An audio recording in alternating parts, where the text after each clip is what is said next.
Hello everyone, and welcome back to Mr. McLaughlin's Distance Learning. Yesterday we talked about the rise of the Tang Dynasty and the unfortunate fall of Emperor Yang to his cousin Li Wan. But today, excuse me everyone, settle down. I know, we're getting to some very exciting stuff.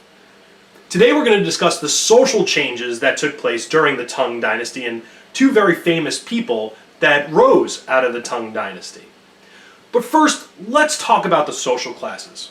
Now, there were four basic social classes during the Tang and Song dynasties. At the top, you have scholars. Then you have your merchants. And then below them, you have your artisans and peasants. Now, I'm going to break each one down right now very quickly. The scholars are basically what you think. Smart guys.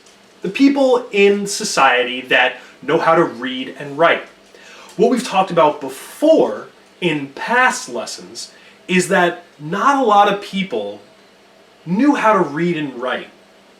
Maybe 1-2% of the population knew this skill.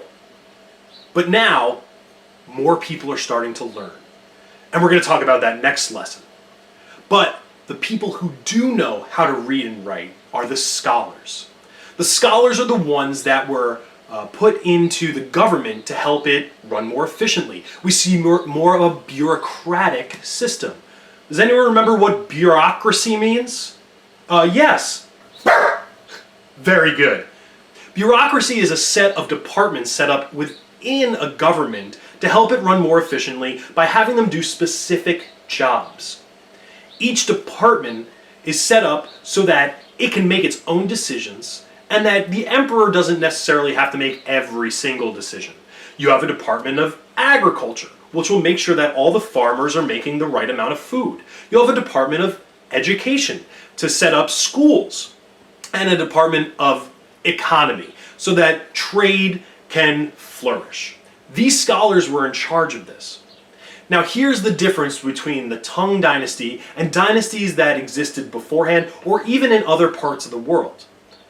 These scholars, these government officials, were given their jobs not based on rank in society, but based on their education. The Tang Dynasty set up examinations so that people can prove their intelligence. So it's not just like Cousin Larry is now in charge of the whole economy, but he can't even count with his shoes on, right? Just because he's your cousin and his uncle is some guy who took over land one time. Ooh, look at me, I'm Cousin Larry. I'm so special. How many is this? No. Now you have to know how to read and write. So what would the tests be made up of? Well, Confucian ideals. And what each person, each scholar had to prove was that they can read and write a poem of Confucius' teachings. I would give you an example of a Confucius poem, except I don't know any. I'm not a smart guy. I mean, I am, but just not in Confucian ideals.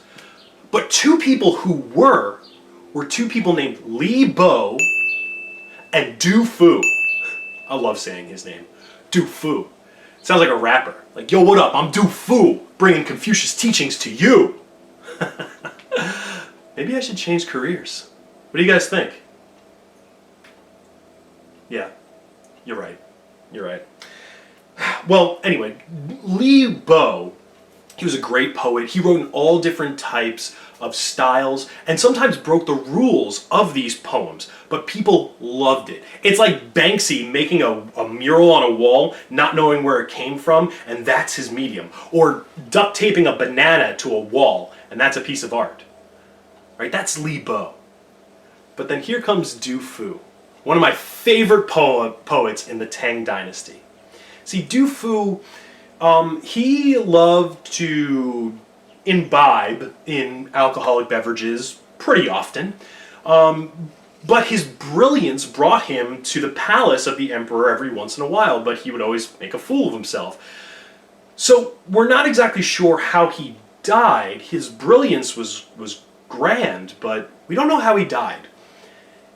There's a legend, though, that says one night he was sitting in a boat admiring the nature around him, when he saw the reflection of the moon in the water, and he said to himself, I want to be able to hold the moon.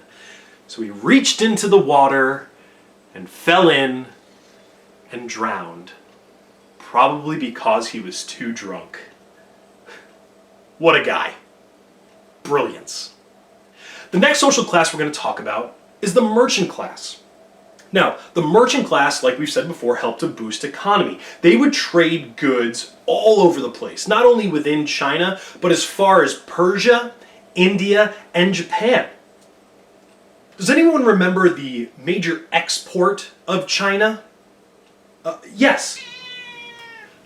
Very good. Silk. Silk was the major component of Chinese exports. That means things that are going out of China. People loved silk. If you ever watch John Green's video, he talks about the importance of silk in different parts of the world.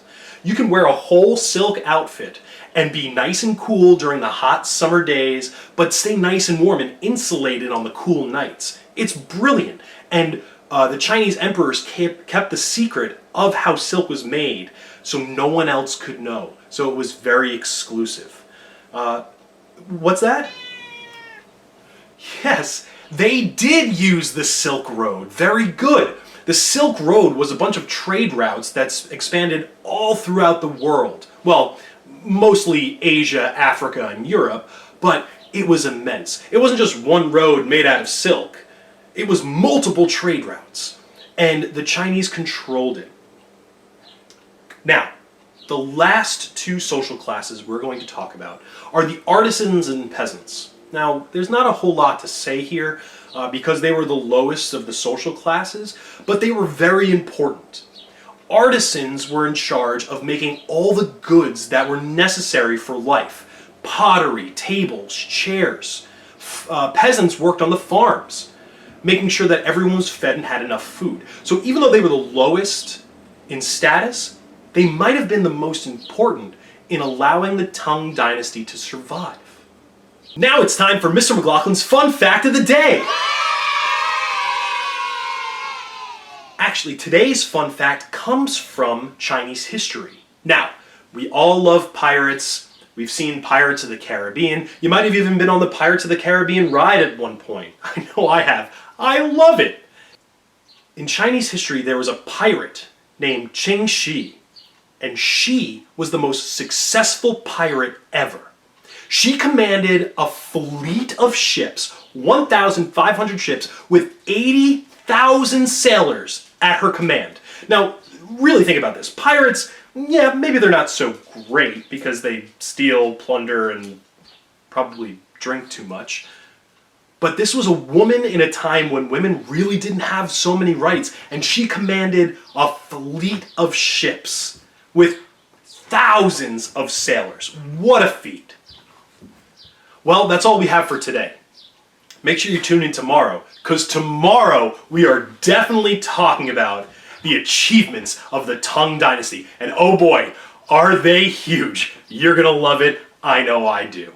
Make sure you stay safe, stay healthy, and social distance.